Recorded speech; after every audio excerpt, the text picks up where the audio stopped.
Okay, good evening everyone. Welcome to the special TST roundtable, January the 19th. Wow, I forgot the date already, 2012. And tonight we have something special. We'll still answer some of your questions and talk about a couple of different problems on roundtable. But tonight is a special night because we give our Technician Choice Award for 2011. I had to remember the name. So the Technician Choice Award from TST is basically what we're going to be doing first tonight. With us, we have Jim Bradinini. He's from ProTech, and ProTech here is really good. It's insurance for these great tools and other tools that you have. Very reasonably priced, and we thank Jim for coming out and thank Jim for being a sponsor. So if you have some good tools that you want to keep safe and prevent loss on, whether it be flood, right, and correct me if I'm wrong, where it's stolen, this is the way to go. So right here again, you always see this in our TST newsletter. It's ProTech, and it'll really help you. If you don't have it, it's like the Aflac duck. You'll be in real big trouble. You'll be ducking. You'll be out of a job. So definitely get yourself some ProTech insurance. Now with that being said, we'd like to congratulate our 2011 TST Choice Award winners for their tools. The award will be presented by Mr. Jim Bradinini here again from ProTech, and the board here will all comment on a tool or two here and give you some idea about what the tool does.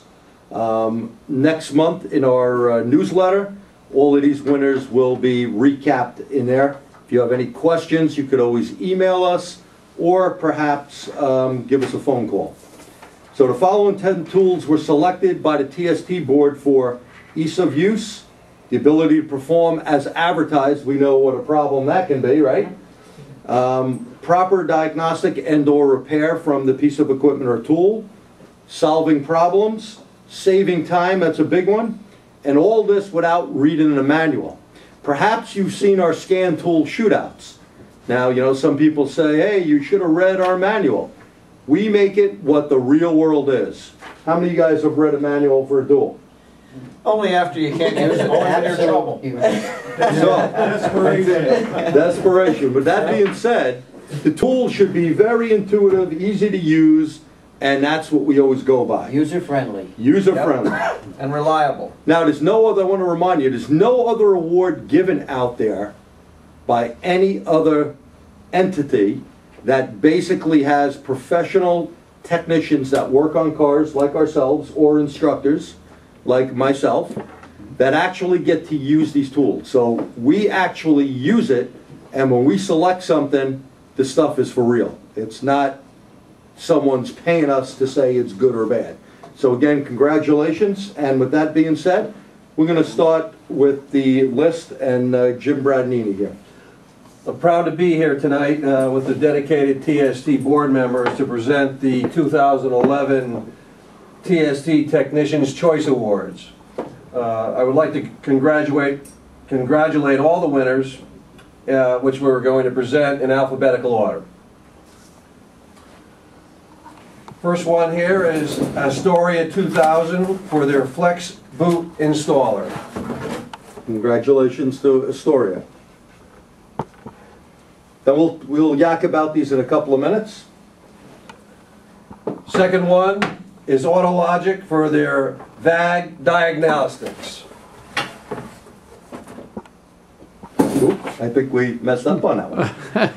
That's a different company. That's the right one. There's Autologic. We made mistakes. You just hold that up to the camera. My mistake. He threw me a little curveball there. There we go. Now that was me trying to get caught up over here. Okay. The third one is the EMS Emission Analyzer. Boy, we're really screwed up and giving We're these like alphabetical order. Evan Costello here right now.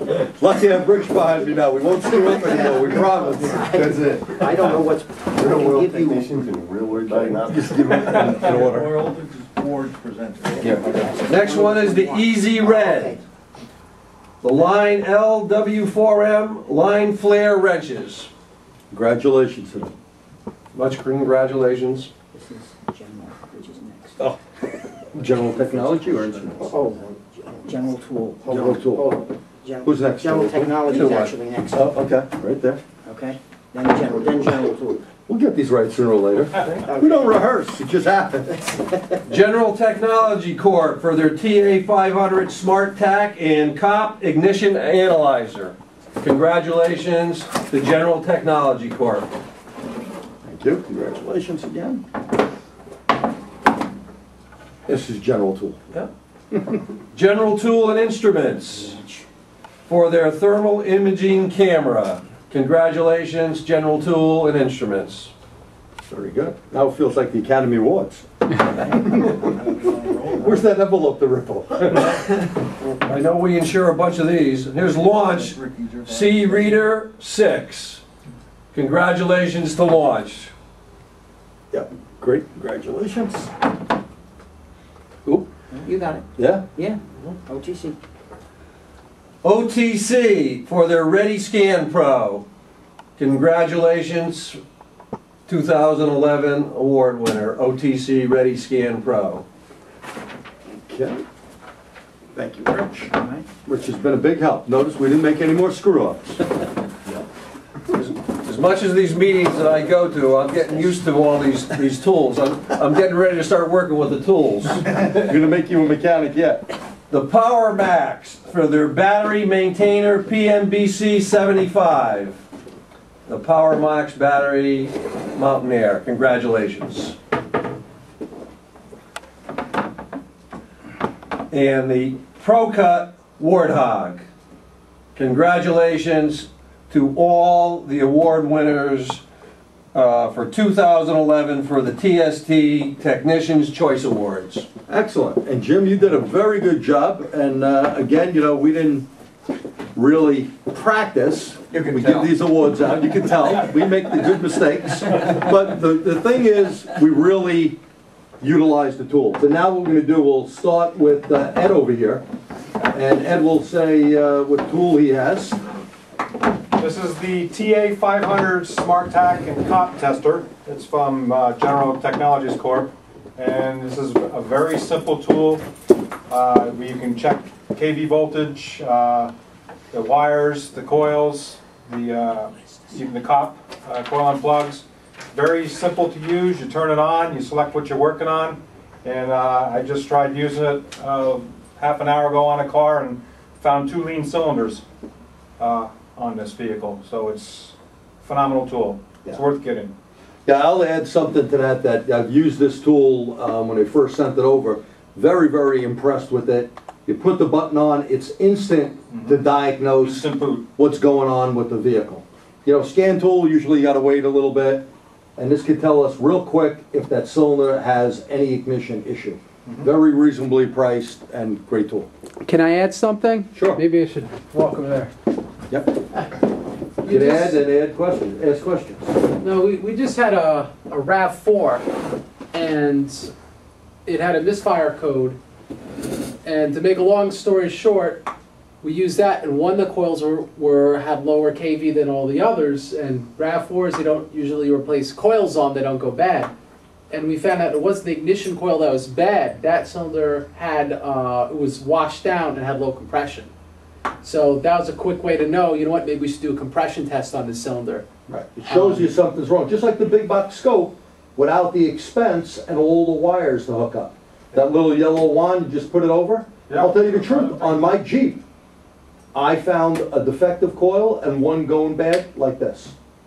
Yeah, well, what's nice Real too, easy. is you put this thing on a vehicle, you can kind of get an idea how the vehicle was running without even hooking up a scan tool. Yeah, real cool. Much quicker, yep. Yeah. Real good tool. And very, very cheap for Yes. Inexpensive. Inexpensive. Inexpensive. Very good. high value. High value. Okay, let's move on to the next tool. Fair?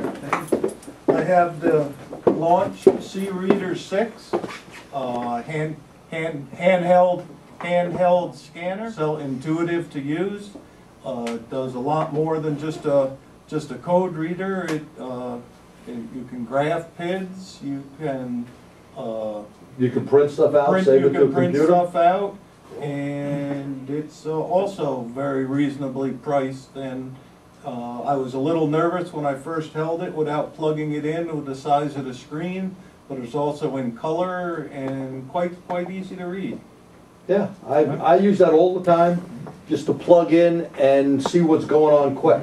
it Before does- you bring the artillery out, you put the handgun on and see what's going Oh, on. and the other thing, the first screen that comes up is your readiness monitors. So if you just want to, you're going on a drive to get the monitors to run, it's right there without, you know, scrolling anywhere. It's the first screen that comes up, and easy, quick with a color to see. So Yeah, if and you're the road graph testing is alone, good. which you shouldn't be doing, but you are, and you're glancing at your readiness monitors, it's you probably do it without crashing. You know, the other thing I'd like to bring up, if you're a shop owner or a service manager, this is the quick tool to bring out, just so you can tell the customer, hey, you have this particular code, or your monitors are not set, whatever. You can see stuff instantly, and then give it to your tech that maybe can put a different tool on if you'd like. But it does a great job. Good work. Let's move on to Eric. I'm going to stand up for this one since it's pretty You're stout. gonna stand up, you're gonna shoot us. This is a Story 2000 boot tool. I don't know how many times you guys are in the field, you're going to change the axle in a vehicle, no matter what kind of make, model. And you get that box sent to you from the parts store, and you open up, it's either the wrong one, or it doesn't fit properly, you get a vibration issue, or what have you. This tool has made me more money than I paid for it within days.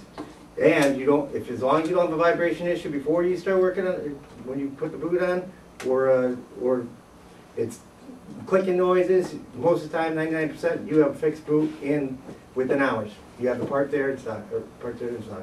Yeah. It's a very good tool. They also make, And easy to use. yeah, it's very easy to use. You go inner and outer without taking the joints apart. You clean the boot, or the joint right in the car, and you're done. They also make the boot for doing the inner tie rods. So most of the time you get these, they're either swelled up or ripped or what have you. They have it as well, very flexible. Use a tool for that as well. They also come with a little insulation tool, so you won't rip it or tear it. And you can see the nice little zip ties to tighten it down. And we should say for the boots, it gives it good metal bands that are really easy to secure on there. The bands are very good. Just a quick story, you know, I wasn't sold on this thing in the beginning, but Natalie, who used to work for us here at TST, she moved out to Wisconsin, of all cold places to go. And we've seen that car on multiple occasions after 2 years.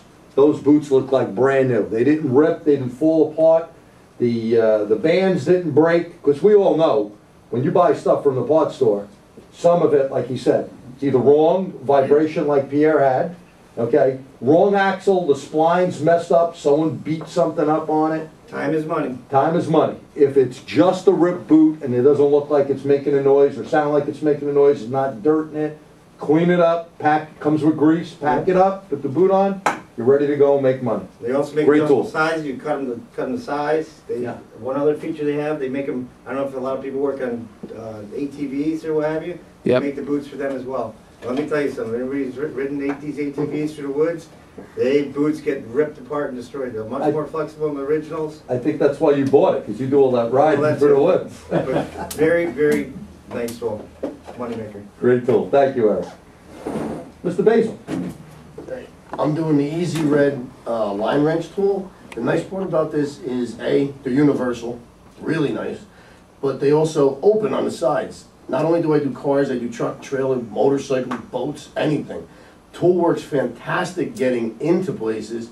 The way the end opens up, when you put it on and you go to release, like to loosen the line, you can just ratchet it right back and it automatically relocks. Price very reasonable, and because it's universal like this, you can actually use it almost like a ratchet.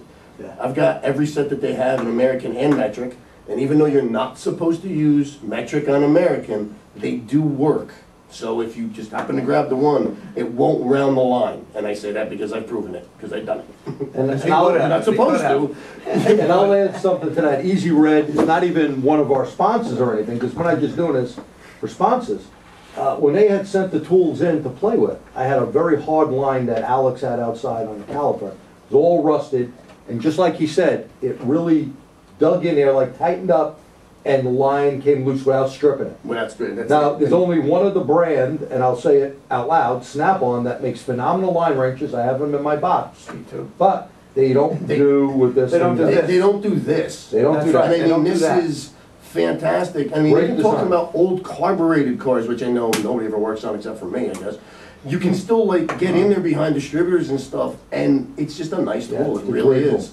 And it's built well, and I destroy The stuff. old and haven't bought GM one fuel yet. lines that's never, the fuel filters that's never been changed. Exactly. Yeah, Works exactly. like a You dream. get in there and you. Works Well, on if they haven't motorcycles and changed. everything. I gotta say, very impressive, and of course, all these companies make other tools as well, so be aware of that. I noticed one more thing on that tool itself. You could also use it as a crow's foot, I noticed. Yeah, Yes, yeah. You very can get good. some tight You spots. can get into it with and the tight you can use it spots. as a crow's foot where you normally can't get a tool into. Yeah, This is the AutoLogic with the VW software. I'm a big fan of AutoLogic. I had one with my BMW software for years, and tremendous tool, easy to use. Again, with the over 50 eyes, very big buttons and stuff, easy to read. Well over 50 in my case. exactly. And Pushing the other number, by the way. yeah, I'm over the other number too. And their support is second to none. If you have a problem, you log it, you send it off to them. They're on it immediately. I don't think those people sleep. You know, they come up with an answer very fast. Tech supports. Tech support is very important. It's probably as important as the tool itself, and very rugged. I beat mine to death in a shop for years and never had an issue with it. And by the way, let me say, besides that, you know, ease of use to reprogram the big buttons, basically you can put your technician on that tool and use it within 5-10 minutes, no exaggeration. It's that easy. Wow. The other nice thing is, go look at our Volkswagen scan tool shootout. You'll see this came right behind the factory tool. Right. Okay, so very, very good tool. Hats off to AutoLogic. And again, all these tools, you'll be seeing them in the future in webcasts. Now we're on Rich. All right, well, I have kind of a flat thing to hold here, but it's not the actual piece, all right? But this is the a thermal imaging camera, all right, by General Tool and Instruments, all right? Now what these do, thermal imaging cameras I've been using for a while now. I had been looking into them for years, all right? They're very good for finding discrepancies on cars, electrical discrepancies, exhaust system problems, catalytic converter problems, almost Stick in anything. relays. Harrison drawer. Anything that makes Parasitic- heat that will show you whether it's working, That's not right. working, or working wrong. That's correct. And besides that, any type of heat loss at your house, you can bring this home and keep the old lady out. This is where they started.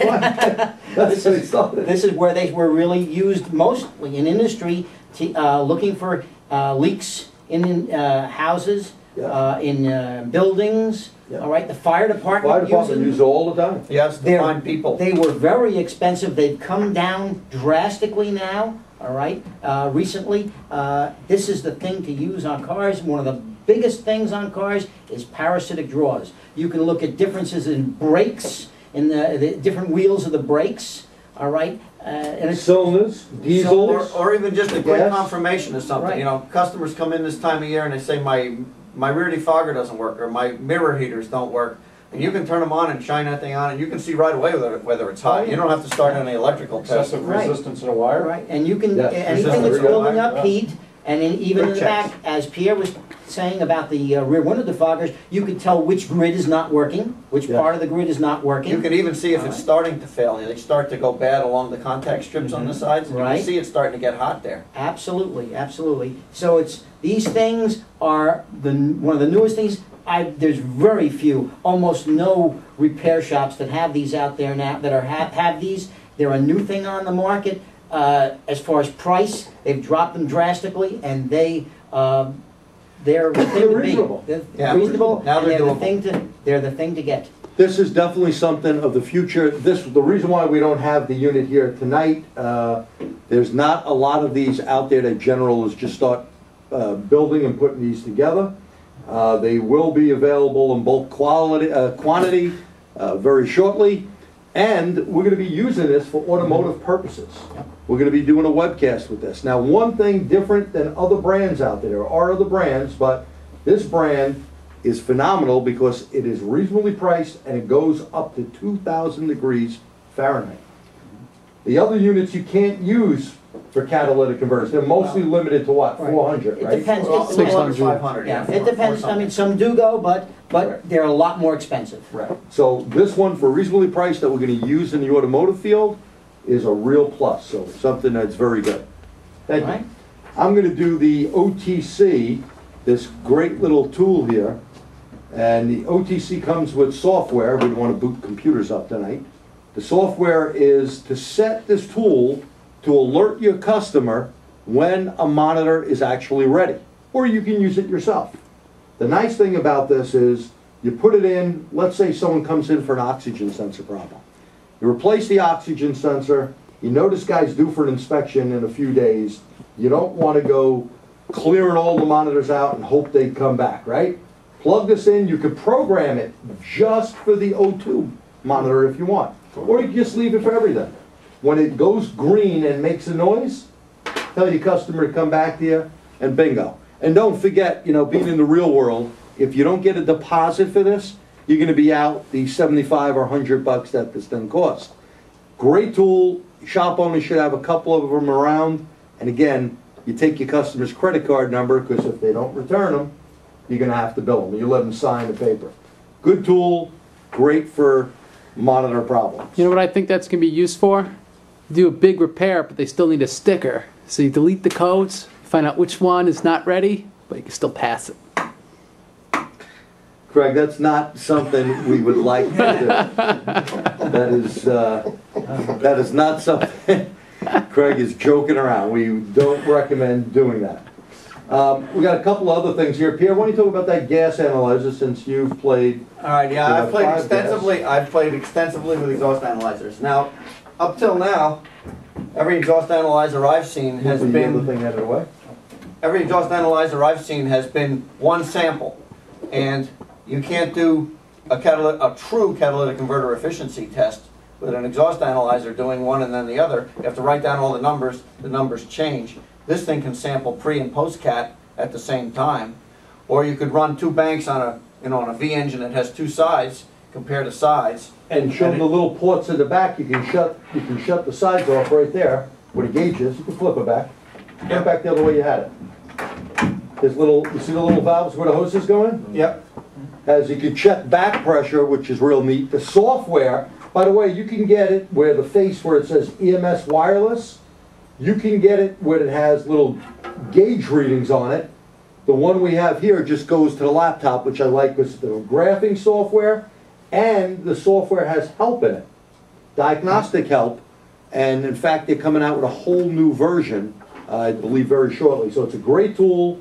You can do pre-cat, post-cat, and a lot of people say, how can I do pre-cat on today's car? The old days, when we worked on the old fuel distributors and European cars, we had the little tap there, right? Yep. We used to go right in. But what do you have now? You got DPFEs on Fords, don't you? You make yourself a little adapter up, you can do it. You got differential back pressures on Mitsubishis, Chryslers, some Toyotas. Anything with back pressure, you do not have to remove an oxygen sensor or an EGR valve. I made an adapter for oxygen sensors, which has a male and a female thread and a port off to the side. So I can still have the oxy sensor bolted into the car, and I can measure back pressure. Excellent. And I can get an exhaust sample. Very good. You gotta And by the way, have room though. by the way, if you took the oxygen sensor out, a lot of people go, oh, well, you're going to ruin the test. No, because you would get a set amount of fuel control, providing you block off the front when you check the back, which you can do with this, you got 2 hoses. Right. You're going to get the sample to see what's the efficiency of the catalytic converter. So, great unit, very reasonably priced, bulletproof light. Show them how light it is, buddy. Just, Even the old guy can lift it up. you can probably do it 2 fingers. And remember, he is old. 1 finger. Okay, we have the Power Max here, if you can just pass that over, and then we'll do the last war hog. And then we want to know what's on your mind out there. Well, this Power Max, this is a battery maintainer, and it even gives you the voltage it puts out. This is their 75 amp model, and unbelievable, reasonably priced. Low AC voltage. I compared this to the top names out there with the same lab scope. This is minimal AC voltage. They have a long cord for power. They do have a cover. I don't know what happened to the one they were going to send me, but the cover is not here. At any rate, they do have a cover, do have a handle.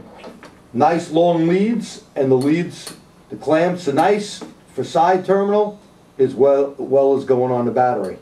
So this is very important in the days of reprogramming that we're in. Perhaps, just leaving a car recently.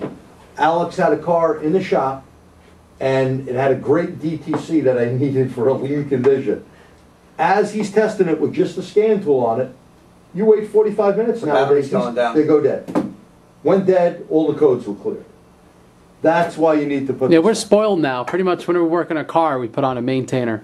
It's the way to go. I Pierre's been doing that for years. I've been recommending Our whole that to everybody. generation, we leave lights on all the time. That's right. Always wasting power. Vehicles, you turn the ignition on and the daytime running lights are on. Yeah, Yep. that'll kill a battery real quick. Yeah.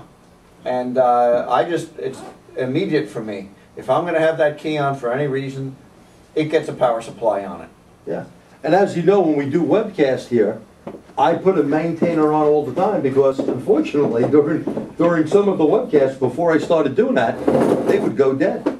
So that's one thing to do. We'll be yakking with you in a minute. Craig is going to do the Warhawk way. You got the Here. you think There it underneath? There it is. This is too big to bring in here, so we'll just... Oh, come on. Can't we roll that in, Craig? Well, we have the launch machine in here, but that one actually looks nice. I don't want a brake lathe in a classroom. Well, it's hard. You can't get it through the door.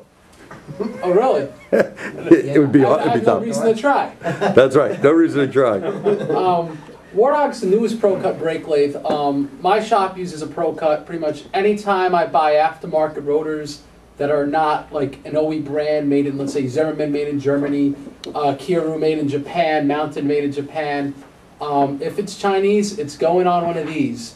And we don't have a single brake pulsation come back as a result. So that way I know when I sell the brake job, I'm not going to ever have to do it again for free. So that's nice. The Warthog specifically is made for commercial applications. So you can do commercial vehicles. It has more heavy-duty bits because sometimes, let's say on German cars, or just a car that's a truck with heavy-duty brake pads, the pads eat into the metal and you get that nice lip on the end of the rotor, and you'll destroy your bits if you try to lathe that. So they keep improving it. It's the one approved by most OEMs. Pretty much the only people with Pro Cuts and where I have a shop are dealerships. It's because they have to warranty vehicles for brake pulsation, and this is the only machine they could have.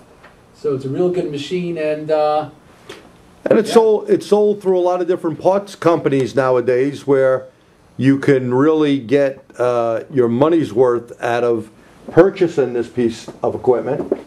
And the other thing is, besides cutting a rotor, it's not just cutting, it's balancing, as they say, the rotor out. matching. Matching. Because, one of the things are how many times the hubs, even though you clean them up, you put this rotor on the hub. It could be perfect, but what happens? The hub is a little off. So now you have some add-around type of issue. A good tip, watch out for this. If you ever lay the rotors on a vehicle and then 6 months later you do a wheel bearing, well, it's not matched to the new hub assembly, so it's something to look out for. Very good. Good tip. Okay, so now we wrapped up our top 10 Technician Choice Award for 2011. We'll be doing another one in 2013 for 2012, God willing. Now what we're going to do is just talk about some of our war stories for about 20 minutes or so. So I'm sure we've come across something. Well, actually, Neil called me today about something, and I want to throw this out and see what you guys think of how to approach it. It was a Volkswagen with a 6-cylinder engine with I don't remember the exact codes, but it was an oxy-sensor code. It had come in. PO 139 and 137. It had come in, and the oxy-sensor was bad. You replaced the oxy-sensor, and one code came back, I think, right? 139. 139 came back. Now, What's the definition Yeah, for what's the 139? code definition? Low voltage circuit. Heater circuit? No, just, This- one was a slow response and one was a low voltage to the circuit. So the 139 was low voltage. I don't remember which one was just behind. Must be a heater circuit. no, it's a low signal. Low signal. Low signal. Low signal. That's all you see low. So, low signal could be a problem with the wiring. It could be a problem with the sensor. New sensor you're assuming is good. You have to assume it. It could be a mixture issue. Could be a lean issue, yeah. Correct. Was it a dealer sensor you put in? No, it was a Bosch WorldPack. That could be an issue. I mean, what was the Now, car? the other thing I asked Neil, because I saw this at the dealer, some of those cars came with a new plug to be, the receptacle to be changed on the vehicle harness side, on the engine harness side, and you were supposed to repin them if there was any issues. They had issues with the, the fingers of the plugs, of the pins, spreading or getting corrosion or getting, screwed up one way or the other. They had a lot of that, and they had us replacing all of them. And that's what I asked Neil to look at. But the question is, for you guys out there, how do you approach something like that? Do you, what do you do? And maybe throw it around here too. What do you do? Okay, well, one of the first things you would do is back probe that sensor and do what I call the spit test. The spit test is spit on your hands, touch the pin, touch this one side of the battery, the positive side, see if the voltage See goes if it up. goes up. The voltage goes up, the wiring from outside the car in is Into the good. computer is And then good. you could do it just to the negative post, and if it goes down, wiring and computer reading that is not an issue. Right. Next thing I would do is see if that oxygen sensor is working or not. Yeah, either add propane or make a vacuum leak. Yeah. See what's going on. Real That's fast. it. Very simple. And of course, I love exhaust Gas analyzers. Take a real live measurement. And let's go on this. Let's say you had taken a measurement and you had a problem on this vehicle. With a good catalytic converter on the car, what gases would you look at to see if this car is running efficient? CO, correct? CO out the back, you want to see that NOx is low. Of course. Yeah, but if you had a good catalytic converter, HCCO And you should have very And- little oxygen Yeah, left. because that's what the job of cat is. and NOx is going to be low. NOx is going to be low at idle anyway, right? Yeah. So what's left to look at, why it's important to have this? Good. Oxygen content. Right. If we have anything misfiring, oxygen's going to be high. We breathe 19 to 21% oxygen, and if there's any type of misfire going on, we're not going to use all of that up in the cylinder, and we'll get more coming out of the tailpipe. CO2, combustion efficiency. The greenhouse stuff nowadays that no one likes. You want that to be as high as possible. You want that in this case to be high as possible. Very good. Do you know if this company makes, so you can connect to the, when you take the O2 sensor out, to test the front and the rear O2 sensor? Do they make an adapter to go onto the O2 sensor? I think you have to make your own adapter You still. can make it, or you've got a back pressure tester, not a piece of cake. And if you don't, Oh, yeah. take an old, here's the thing to do. I was, think maybe it would come with it. That would be- No, but it does come with some neat stuff. And again, I really like that you can put two hoses on there, and you see the little gauge? The little gauge where the brass is right there tells you your back pressure. Yeah. That is freaking great. Because if I got back pressure, maybe it's one reason why my car's not running. Not in this particular case, but it's a nice setup. We can talk our real life experiences here. It's not really a company plug necessarily, but what I told Neil to do was if he had the e-scan, that's a very, very quick check of your catalytic converter efficiency using that software. It does the analysis for you, Yeah. except that it seems to have issues with turbo cars, which gets a little freaked out by. But this was a normally aspirated car. And this was oxygen sensor, not air fuel. It doesn't matter because the e-scan will still give you a result based on the processed information through the computer. Not I don't on think a, it'll give you. Not on not on fuel. a catalytic efficiency. Not on No. efficiency. I mean, you can No. still look at the side 2 oxygen sensor and see if it's doing that. Now, but you don't want to use it on the But air fuel. it still gives you a number. It still fills in blocks, whether you're 100% on it or not. It tells you right away. If you've got a bunch of red fields, you got yourself a cat efficiency issue. You wanna tell them about the 2.5 too? Another Sure. Volkswagen? Another Volkswagen. What a coincidence. 2005 Volkswagen Job Jetta. security. Came in, it was actually, it's now my son's car, but it won't be for long. He's getting smart. Came in with a cam timing issue. He changed the upper chain, and this has two chains. This has a bottom chain from the crank feeding an intermediate set of rollers, and then it goes up to the chain that goes up to the head, to the cams. And it's easy to change the upper chain, and then you have to take the tranny out, and there's some trick stuff to change the bottom one. So most people see that there's been known problems with the tensioners, known problems with the chains. Most people change the upper chain, and it's usually good. There's no Volkswagen procedure to really tell you which chain it is. There's no separate set of PIDs or separate data to tell you which chain it is. All it knows is there's a problem correlating the crank to the cams. So, you know, for most of the time you get away with one. But in this case, the code keeps coming back, and we've seen a couple, we've seen a few of them actually. The bottom chain was the problem, and the guides. You got to change the whole, you know, all the related How stuff. many miles? It's got 70,000. It didn't seem to matter what the mileage was. It was important what kind of oil change intervals the car was exposed to, and also how much they hammered it. People who were doing, what did Mark Warren used to call it, digital throttle? Digital. You know, it was either on or off. Yeah, Yeah, it was a 1 or a 0. Those people seem to have problems with chains getting slapped around. Is there a TSP on that problem? There was no TSP that I was aware of. It was just, it happened every once in a while. So cool. Who has any other problems here besides a Volkswagen? Well, how about the Toyota 2.4 Camrys, 4 cylinders? Well, that's the question before he gets into it. Go ahead. On that Volkswagen, you couldn't tell if it's a cam or a crank issue by scoping the sensors? All you know is there's a difference in relationship. You can't tell which chain it is. You see there's an upper chain and a lower chain. You can read the crank sensor, you can read the cams. You don't know where the play is. You know it's between the two. you can see the correlation. You can There's see the no- correlation, but you can't tell who's doing it. Now, what's this lower chain go to, a jack shaft? Like? Yeah, it's the crank up to a, it's like an idler shaft, because I Idler shake this shaft, thing. All right. It's a counterbalance, it's, you know, it's a 5-cylinder. Oh, okay. Right. So It's it's, They have to have a There's harmonic the- shaft, have to have a harmonic Okay. balancer in the middle of the motor for a 5-cylinder it's a motor. balance shift. Yeah, it's a balance shaft. Right? Is there set tools for the cams so you can tell? Yeah, there's all kinds of, there's special stuff for that. And there's a special tool for putting the seal carrier on too. The seal carrier has a crank sensor in it.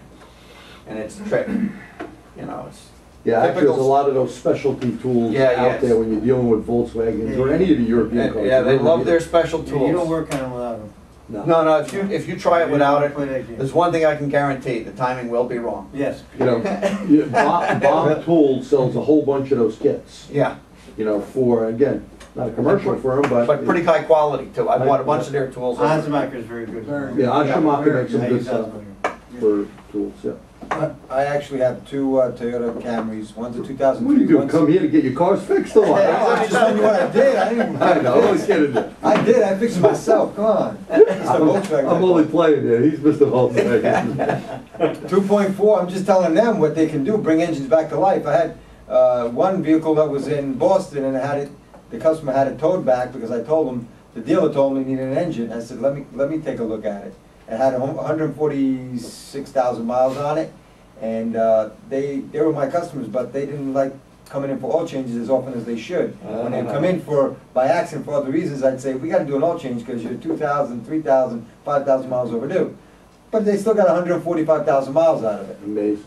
So they came in with an engine light on and a tensioner possible problem. So I did a flush on it because they had to go. She had to get back to school, and it seemed to be fine for a day or so that I had it. So she took it, and he told me that when she got there it was making some noise, and that's when she smartly stopped and got it to a dealer, and the dealer said they heard the noise and they said it needs an engine. So that's when I told him to get it towed. He had it towed to me, and I took the oil pan down and cleaned the pickup. That's a big problem. The engine was, and that was actually pretty good. But on startup, you get chain slap, and it was from the tensioner, not tensioning. Losing pressure, basically. Leaking So, out. Leaking so out. I took did the chain, and a new a guide, because the guy, actually a guide, the Guide's piece where? broke. Get chewed up. With just the guide, the tensioner, and the chain, and the car sounds beautiful, perfect. It'll probably go another 140,000, because those motors are pretty bulletproof. Yeah, and I have another one with 200,000 miles on it, which I couldn't find an engine, and I wasn't gonna put a new engine in, or rebuilt, a used engine in, or rebuilt.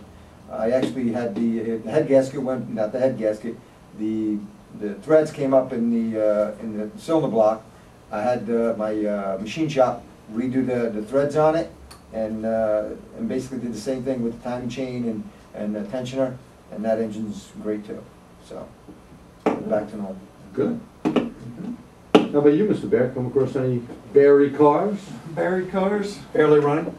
Maybe you guys, I got one, let me put it together in my head, where we've had customers stating they've had codes and, or excuse me, they've had the check engine light come on and we'd get it and be off, and there'd be nothing in history on. No codes. No codes, more in. Nothing in freeze frame, nothing nowhere? No, Well, you no know, the freeze other thing frame, that can no. happen that doesn't And it always just set a said- code is you have a tranny problem that sets a check engine light, but it's not in the engine computer, Well, because yeah, it's really I in the would- tranny right, computer. right. And that may not save that code for very long. Now, It's the other not thing, emissions, but it- the other thing but I it have comes to on, ask you, you know. well, training codes 7, 8s, and 9s are all emission-related codes. Okay, people think they're not, but let's talk about if you had a code for a transmission not shifting into the proper gear, or a lockup, which is very common in GMs, right? Lockup not going in. Well, think about, that would be like you taking off in a higher gear. If you took off in second gear rather than first gear, you would have to be on the gas more, right? You put more pollutants out. That's why they look at, you know, codes for tranny as an emission code. Okay, so that was gonna be my second question. I also had a Honda Odyssey with a CAT efficiency code, that if you looked in engine, it had the CAT efficiency code, but if you looked in transmission, it also had the CAT efficiency code. And I found that, Well, you know, was aftermarket, but manufacturer specific, not The generic. computers are talking to each other about codes at this point, because the tranny probably has a new strategy. As soon as that code's there and live, you know, a real code, that tranny's gonna have a different shift strategy. That's why I always do an auto scan.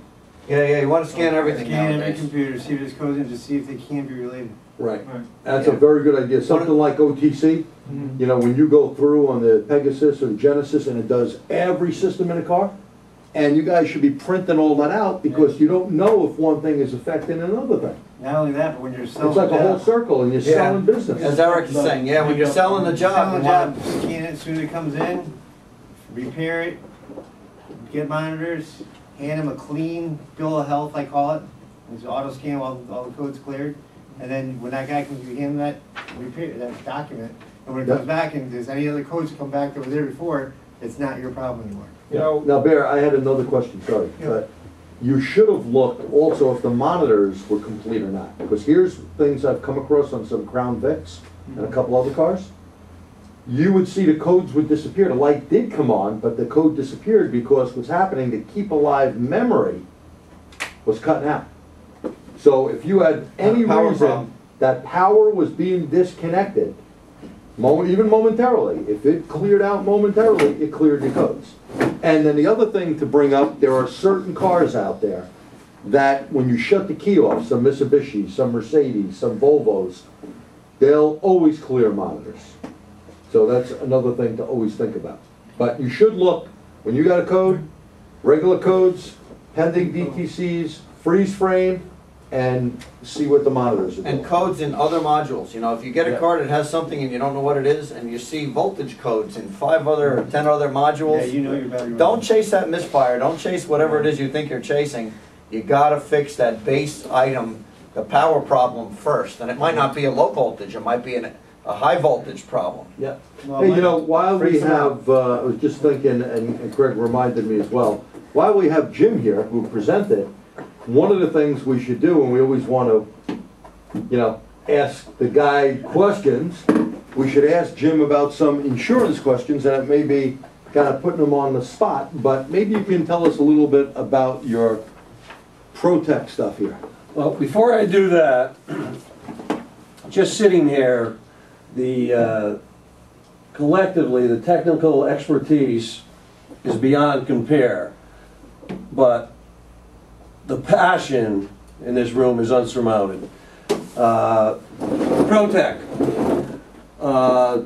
been around for about 3 years.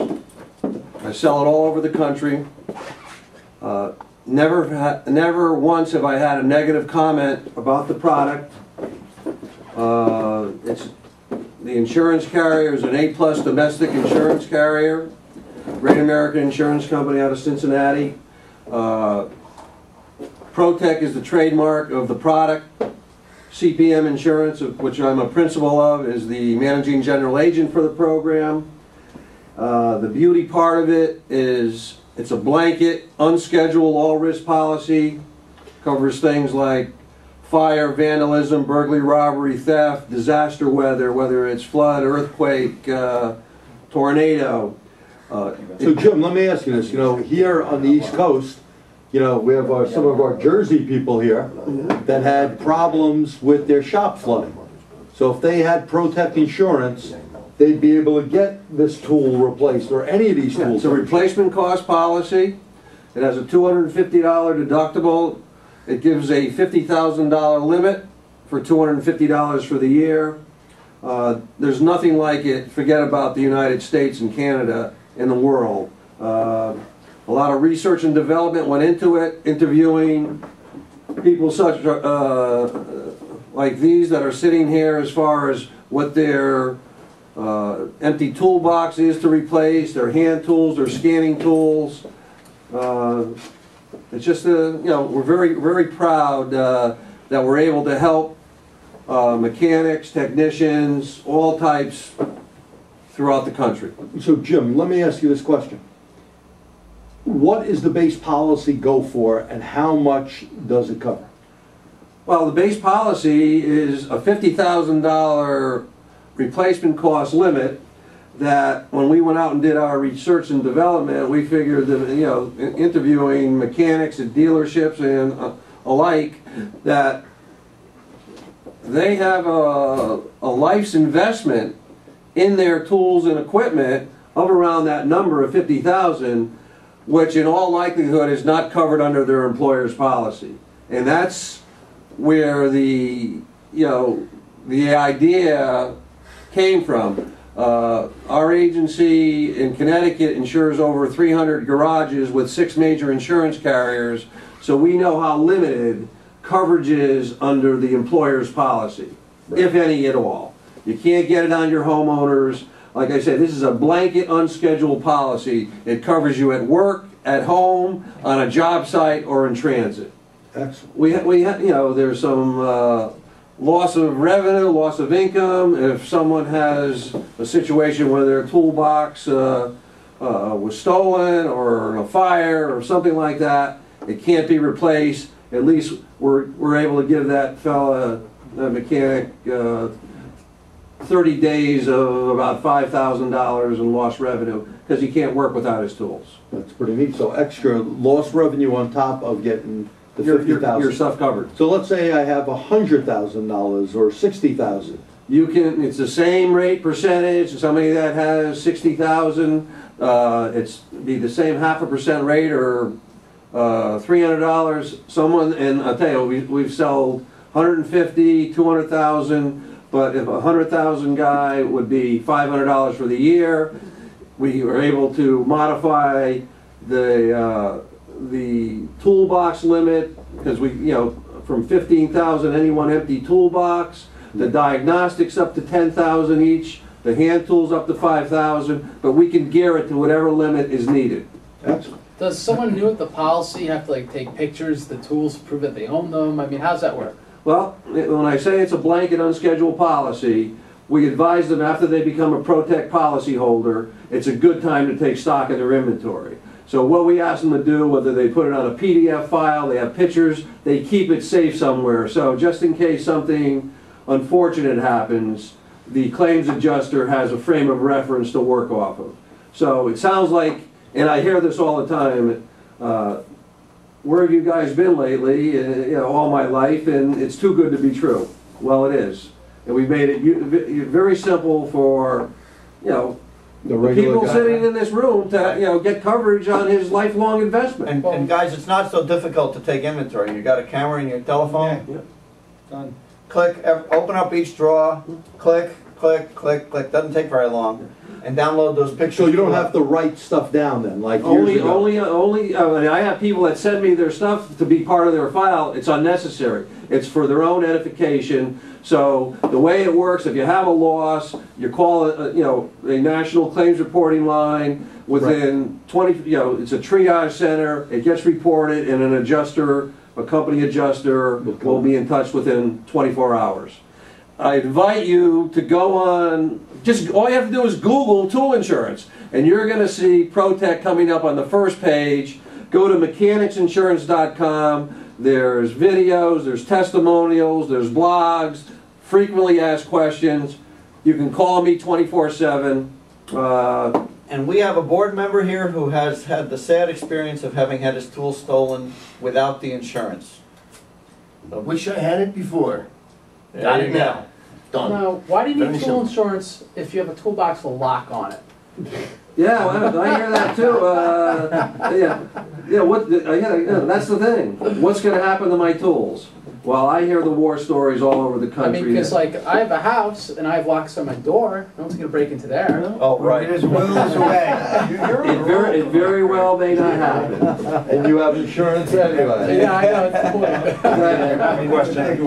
With the creators. Let's say either you work for an employer who is generous and provides insurance, Mhm. or you have your own policy through like a business insurance policy, and you also purchase your insurance. Will one of the policies get kicked out? Well, Or there they is a cancel. clause in the policy that's other insurance, but our policy is primary. So we don't know what your employer's policy has as far as limits, because usually it's probably, unless he's buying extra coverage to cover all his 3, 4, maybe 10 technicians, he may have a $2,500 limit for each, and that's Right. woefully inadequate. Right. Because those guys, you have 5 guys in there. That much.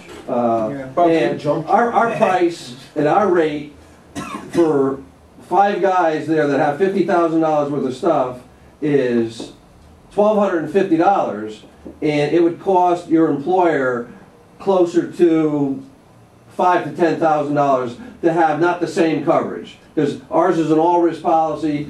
Definitely his policy is not covering flood or earthquake, and ours Damage of any yeah, sort. I mean, there's a lot of differences. And homeowners doesn't do it either. Yeah, Bear? I just wanted something else too, that toolboxes have wheels. Technicians move a lot. Yep. I've seen many and know of a personal example of a bad experience a guy had with his toolbox getting moved on the back of a flatbed. We've had a couple of claims where people have dropped their They, toolbox off the thing. They're covered. No, but I'm sure that, you know, the record companies are insured for cars. And I know the one fellow's having a problem getting compensated like value, and it was a reputable, Towing you know, company. towing company. So I mean, that's just. And stuff happens, But doesn't it? shouldn't- Yeah. stuff- I mean, I feel that most of the calls that come in, because this is, you know, I'm the one that put this program together, and I ask them, before I sell them a policy, are you absolutely certain whether your employer is not providing coverage?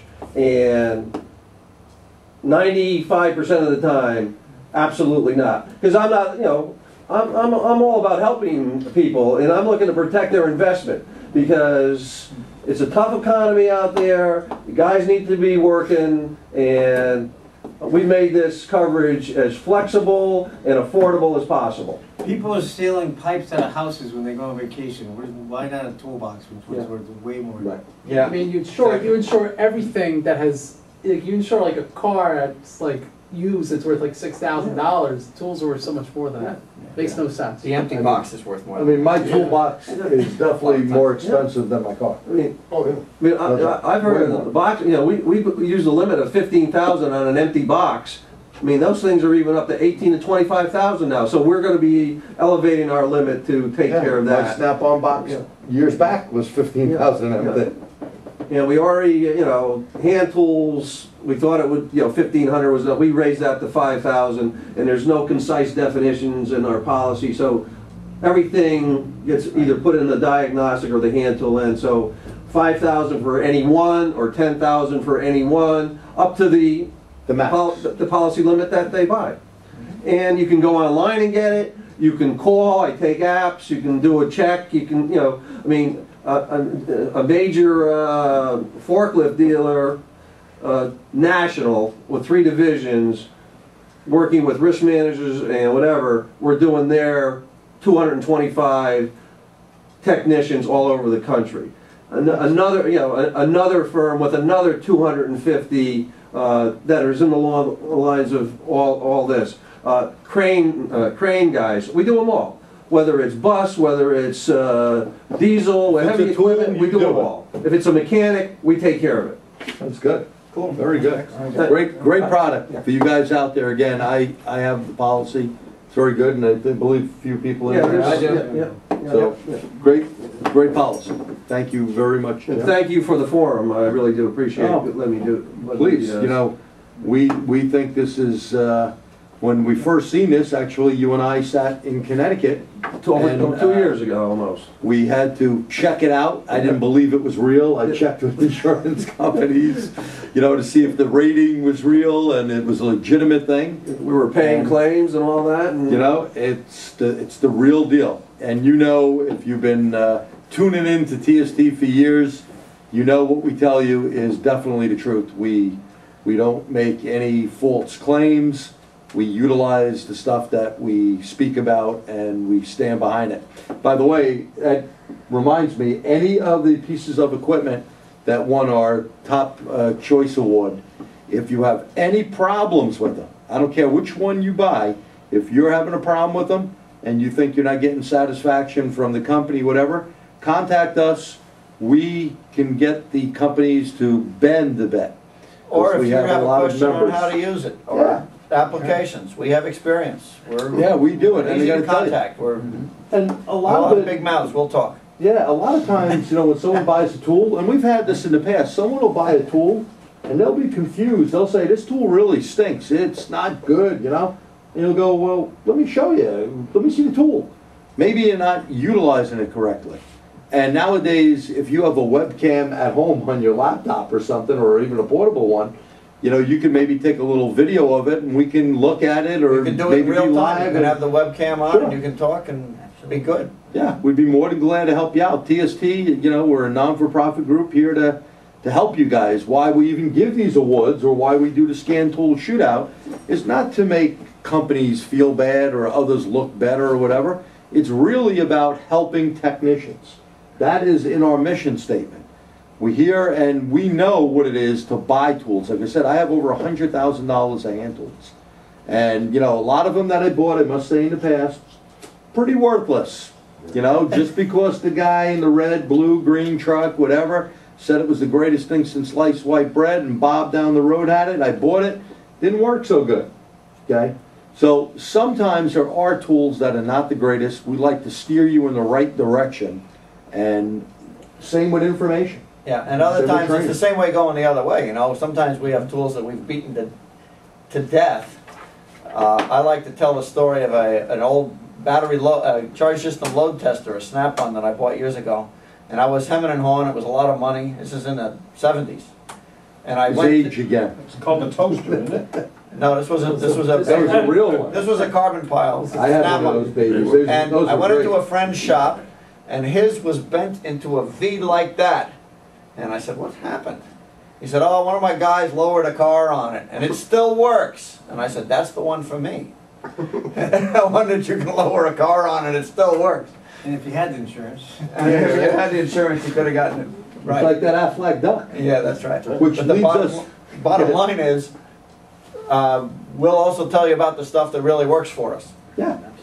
And, you know, by the way, Snap-on, Mac, you know, they make some great tools. They make some good stuff. We mention stuff here to be real, just stuff, same stuff you're using out there. We'll give ourselves one last plug on this 19th of January here. We have our 9th annual TST big event, co-sponsored with Motor Age. It'll be held in Fishkill, New York, and that would be on March the 24th. It's a whole day event. You can come out and see our keynote speaker, Pete Meyer from Motor Age. You can see me doing P0420, keeping the light off. Jim Morton with Martin Ignition Diagnostics. My buddy Doc Knoll, he'll keep you laughing and learning something about Toyota hybrids. And there'll be tons of different good giveaways, people from all over our 4 chapters, Massachusetts, Connecticut, New York here, and New Jersey, and people that come from all over. We've had people from California, Alaska, Hawaii. People come from all different places. So check us out. You can sign up at tstseminars.org. And we thank you for your time. Hopefully you enjoyed our webcast and our Top 10 Choice Award, Technician Choice Award. I'll get it right one of these days. Were there any last minute questions before we sign off? No questions, but as a comment, I found out that on Toyota Corollas, when you have a system lean code, and then you smoke it, you don't find any leaks or anything. Apparently, you'll never find it unless I guess you use carbon dioxide and emissions analyzer. Intake manifolds will leak. So, nice tip there. By the way, another use for an exhaust analyzer is you can use it if you have CO2 in your evap tester. Yep. You can use it to look for CO2. If you use nitrogen, well, nitrogen's in the air. You don't have a nitrogen detector, but you do have a CO2 detector. And if you got that good unit, it picks it up quick. And you can have that leak someplace completely blind to you, you know, up between the tank and the body type of stuff, and you'll sniff it out. At least you'll know generally where it is. You may still have to lower the tank or whatever, but you'll know it's there. Well, remember the X5 I talked to you about? Yep. I had a very slow air suspension leak, and overnight it wouldn't go down. It would take about 24 hours for it to go down. So we had to put CO2 in it, and we were able to find leaking air springs in the back. And it was using that, because soapy water wasn't working. Yeah, right. It's too slow a leak, right? So air suspension, there you go, CO2, good gas analyzer. Anything that you want to put CO2 in, or, you know, these are methods. We talk about this stuff all the time. Use your head, think up new methods, use equipment, network with each other. We all think up new things to do or different ways to look at stuff. Excellent. It all helps. So again, another goodbye sign off for TST Technician Choice Award 2011. I'm G. Trulia. Have a good night.